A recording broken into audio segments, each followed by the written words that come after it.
this month. And he's into weightlifting at the moment. So he's got big shoulders, big arms, and he's just loving that type of thing.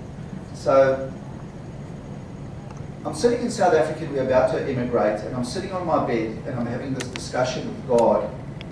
And I'm just thinking, I'm saying, God, thank you so much for bringing us, taking us and blessing us in South Africa, and our family and our business. We've done well. And you opened up the door so that we can go to Australia. We're on our way. And that was all going well. And then I said, but God, you know, I'm going to a new profession and I'm going to a new country, like God didn't really know. And I said, God, I'm prepared to compromise, because we built up a business in South Africa. I was a used car dealer, which is quite strange, isn't it? So, you know, a Christian used car dealer doesn't seem to quite go together. But we found that doing it the Christian way, we made more money than all the guys who were dodgy. And I said, God, so we did well there. And I said, if I can just earn a good salary every month, and if I can save $10,000 every month, I'll be satisfied. It was like a compromise in a way. And I think God was just smiling and thinking, oh, well, yeah, all things are possible. He had a little smile on his face, and all things are possible. But how would it be? We've been here nearly 22 years now, so if you multiply that, 22 years times 10,000, about 2.4 million that we would have had in the bank. And then if you add a bit of interest, say 3 million, is that right? Anybody here like 3 million in their bank account today?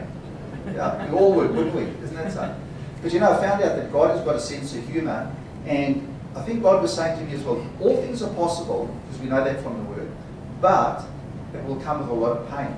But I didn't realize. So just to have a bit of background in South Africa, my mom and dad never went to church. They went twice a year. They went on Easter, Easter and Christmas. But my brother and I had to go to church.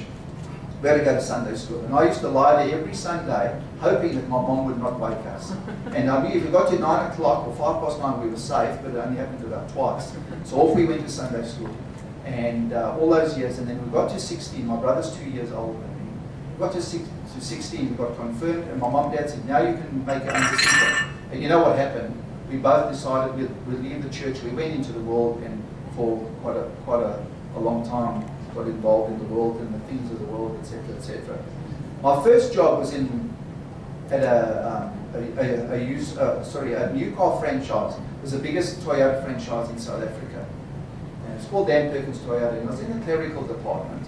And that was going okay. But through circumstances, I was going overseas and then cancelled. They gave my job away.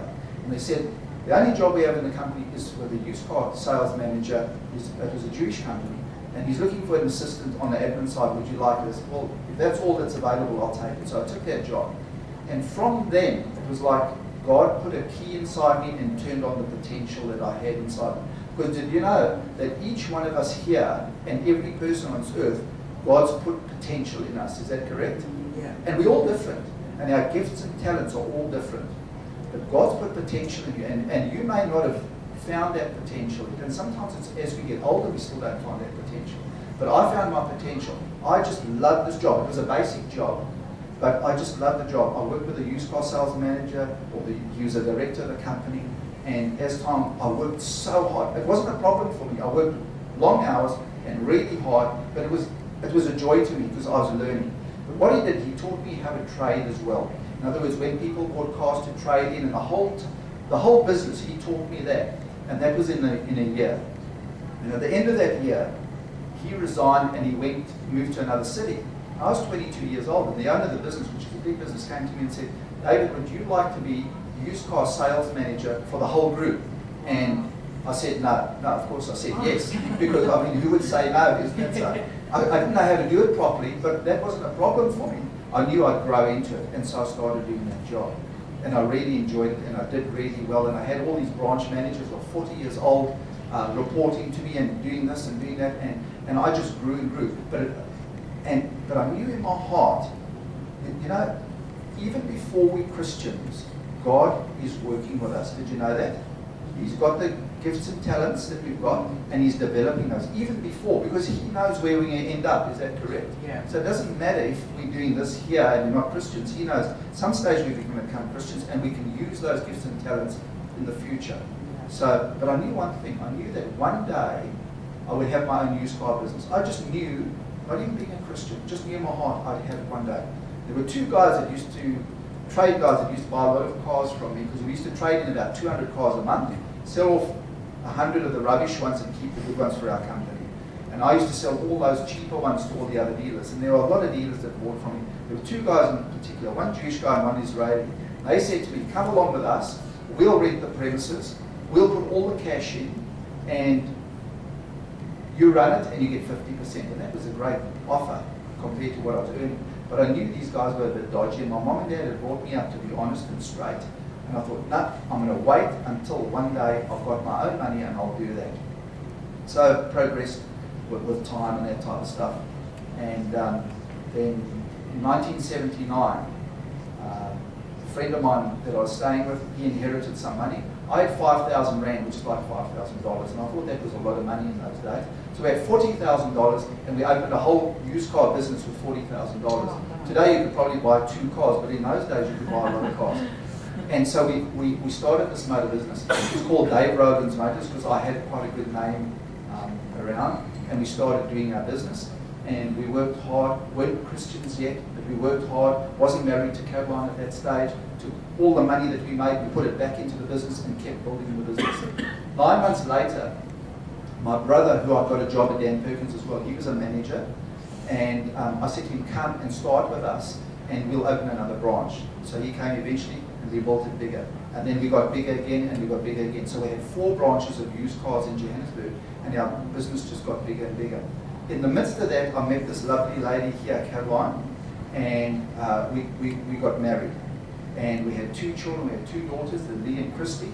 And when they were about 3 years old and 1 year old, my mom said to me one day, my mom never went to church, but she said, you know, you should got to have those girls christened. So I said, yeah, Mom. And I knew, you know what mothers can be like? When my mom started telling you what to do, you did it, because otherwise you'd just nag and nag and nag and nag. Does that sound familiar, anyone? Okay, so anyway, my mom started going, and eventually we lived in this little English village outside Johannesburg, about 60 k's out. And we went to the pastor, and we said, Caroline, I used to go to Sunday school. Caroline really didn't know what a church was, really. She would go for weddings and funerals, or probably just weddings, really. And what? And sometimes Christmas. So that was her knowledge of church. Anyway, we went to the pastor and said, can we have the girls christened? And he said, no problem, but you've got to go through some classes. So we said, fine. So we went through all the classes, and then we went and had the girls christened. It was a great day, and thought, that is it, it's all over, see you later, finished, my mom's happy, no more church, nothing. And as we were walking out, the pastor said to Caroline, hi, Mrs. Rowlands, how are you, and this and that, and everything. Could I come and visit you next week? Sometime. And Caroline's really friendly, as you know, you saw today. Yeah. When you walk in, you get a hug. And you know, I come from a family that doesn't hug each other, and Caroline comes from a family that hugs everybody. So I've had to change, because our next door neighbour said to me once, she said, when you hug Dave, it's like hugging the ironing board. And